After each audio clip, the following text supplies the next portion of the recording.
샬롬, 이동춘 목사입니다. 오늘도 여러분의 삶이 주님의 평안으로 가득하시길 기원하며 하나님의 말씀을 나누겠습니다. 오늘 말씀은 전도서 3장 1절에서 11절 말씀입니다. 범사에 기한이 있고 천하만사가 다 때가 있나니 날 때가 있고 죽을 때가 있으며 심을 때가 있고 심은 것을 뽑을 때가 있으며 죽일 때가 있고 치료할 때가 있으며 헐 때가 있고 세울 때가 있으며 울 때가 있고 웃을 때가 있으며 슬퍼할 때가 있고 춤출 때가 있으며 돌을 던져버릴 때가 있고 돌을 거둘 때가 있으며 안을 때가 있고 앉는 일을 멀리할 때가 있으며 찾을 때가 있고 잃을 때가 있으며 지킬 때가 있고 버릴 때가 있으며 찢을 때가 있고 꿰맬 때가 있으며 잠잠할 때가 있고 말할 때가 있으며 사랑할 때가 있고 미워할 때가 있으며 전쟁할 때가 있고 평화할 때가 있느니라. 일하는 자가 그의 수고로 말미암아 무슨 이익이 있으랴. 하나님이 인생들에게 노고를 주사 애쓰게 하신 것을 내가 보았노라. 하나님이 모든 것을 지으시되 때를 따라 아름답게 하셨고 또 사람들에게는 영원을 사모하는 마음을 주셨느니라. 그러나 하나님이 하시는 일의 시종을 사람으로 측량할 수 없게 하셨도다. 아멘. 전도서 3장 1절에서 11절 말씀을 본문으로 때와 기한의 주인이신 하나님이라는 제목으로 말씀을 나누도록 하겠습니다. 어떤 배가 폭풍을 만나 항로를 벗어나고 말았습니다. 배는 바다 위를 표류하다가 파도에 떠밀려 어느 무인도에 다다랐습니다. 다행히 그 배 안에는 무인도에서 몇 달 동안 살 수 있는 식량이 남아 있었습니다. 또한 무인도는 씨앗을 심기만 하면 몇 달 뒤에 많은 식량을 거둘 수 있는 기름진 땅이었습니다. 그들은 씨앗을 심으려고 땅을 팠습니다. 그런데 놀라운 일이 벌어졌습니다. 그 땅에 황금 덩어리가 묻혀 있었던 것입니다. 사람들은 흥분했고 다른 곳에도 황금이 있는지 너나 할 것 없이 여기저기 땅을 파헤쳤습니다. 그렇게 파낸 황금은 몇 달이 지나자 산더미처럼 쌓였습니다. 그런데 그들의 식량이 바닥을 드러내기 시작했습니다. 그때야 비로소 사람들은 밭에 씨앗을 심지 않았다는 것을 깨달았습니다. 그들은 서둘러 밭에 나가 땅을 일구어 씨를 뿌렸지만 이미 때가 늦어버렸습니다. 그만 씨 뿌릴 시기를 놓쳐버린 것이지요. 그들은 안타깝게도 산더미처럼 쌓인 황금을 바라보며 굶어 죽고 말았습니다. 모든 일에는 다 때가 있습니다. 그때를 놓치거나 그때를 아직 만나지 못한 경우에는 이를 그르치게 마련입니다. 농부가 파종의 시기를 놓친다면 그의 농사를 망치게 되는 것과 같습니다. 아직 설익은 과일을 내다 팔면 사기꾼 소리를 듣게 되는 것과 같습니다. 그래서 모든 일에는 다 때가 있는 법입니다. 솔로몬은 이 사실을 1절에서 이렇게 묘사하고 있습니다. 범사에 기한이 있고 천하만사가 다 때가 있다. 정해진 시간과 때가 있음을 설명하고 있습니다. 달걀 삶는 것에 비유해 볼까요? 반숙을 원하면 온도에 맞는 정해진 시간에 달걀을 삶아야 합니다. 더 시간을 끌면 완숙이 되고 덜 삶으면 제대로 익지 않습니다. 그리고 찬물에 어느 정도 식히고 나서 약간 온기가 있을 때 먹으면 최고의 맛을 느낄 수 있습니다. 이렇게 정해진 시간 내에 삶고 가장 맛있을 그때 먹는 것이 좋은 것입니다. 이렇듯 인생의 모든 일에는 정한 기한이 있고 알맞은 때가 있기에 기한과 때를 분별할 줄 아는 지혜가 필요합니다. 솔로몬은 이러한 분별의 지혜를 손쉽게 이해할 수 있도록 2절에서 8절을 통해 설명하고 있습니다. 우리는 이것을 둘로 나누어 이해할 수 있습니다. 하나는 필연적인 것이고 다른 하나는 선택적인 것입니다. 필연적인 것은 날 때와 죽을 때입니다. 2절에 있는 대로요. 이 세상 어느 것도 날 때와 죽을 때를 선택할 수는 없습니다. 태어나고 싶을 때 태어나고 죽고 싶을 때 죽는 것은 없습니다. 이것은 다 정해진 운명에 의해 되는 것입니다. 여기에는 일체의 옵션이 없습니다. 혹시 자살? 선택적인 것은 심을 때부터 평화할 때까지입니다. 2절에서부터 8절에 설명되어지고 있죠. 그러니까 날 때와 죽을 때를 빼고는 모두가 선택사항인 것입니다. 이것은 모두가 옵션입니다. 심을 수도 있고 안 심을 수도 있습니다. 뽑을 수도 있고 안 뽑을 수도 있습니다. 죽일 수도 있고 안 죽일 수도 있습니다. 치료할 수도 있고 치료하지 않을 수도 있습니다. 이렇듯 날 때와 죽을 때를 제외하고는 다 선택사항인 것입니다. 그런데 필연적인 것이나 선택적인 것이나 이 둘은 다 늘 그렇게 될 수밖에 없는 섭리라고 하는 범주에서 이해되어야 한다는 사실입니다. 솔로몬은 이를 11절 상반절에서 이렇게 묘사합니다. 하나님이 모든 것을 지으시되 때를 따라 아름답게 하셨다. 우리는 이것을 하나님의 섭리라고 하고 이 안에서 인생의 문제를 검토해 가는 것입니다. 시간에 맞춰 무엇이 있어야 하고 없어야 하는지를 결정하신다는 것입니다. 그런데 이것에서 오해하지 말아야 할 것이 있습니다. 하나님 마음대로 모든 것을 결정하신다는 생각입니다. 모든 것을 하나님의 마음대로 하시는 것이 아닙니다.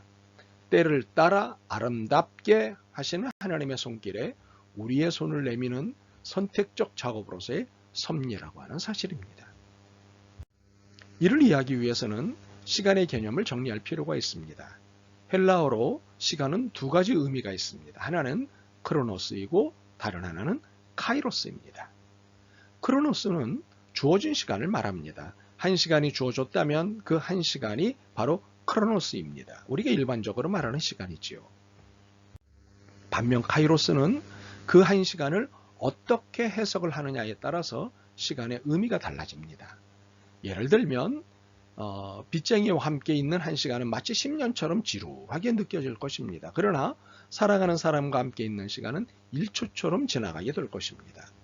이렇게 시간의 양은 같을지라도 상황과 그 사람의 마음 상태에 따라서 시간이 얼마든지 달라질 수 있게 되는 것인데 이것은 카이로스입니다. 또한 카이로스는 하나님의 시간이기도 합니다. 우리는 많은 시간의 기억을 가지고 있습니다. 지나간 시간 동안에 우리가 당했던 고통들을 기억합니다. 시간의 흐름 속에서 우리가 흘렸던 눈물을 기억합니다. 언제쯤이나 이 고통의 시간이 끝날까? 제발 좀 빨리 지나갔으면 하는 생각을 하고 있는 성도들도 있을 것입니다. 이런 우리들에게 필요한 것이 무엇일까요? 그것은 바로 나의 모든 시간을 보는 눈입니다. 하나님의 시간, 즉 카이로스를 보는 눈입니다. 1절입니다.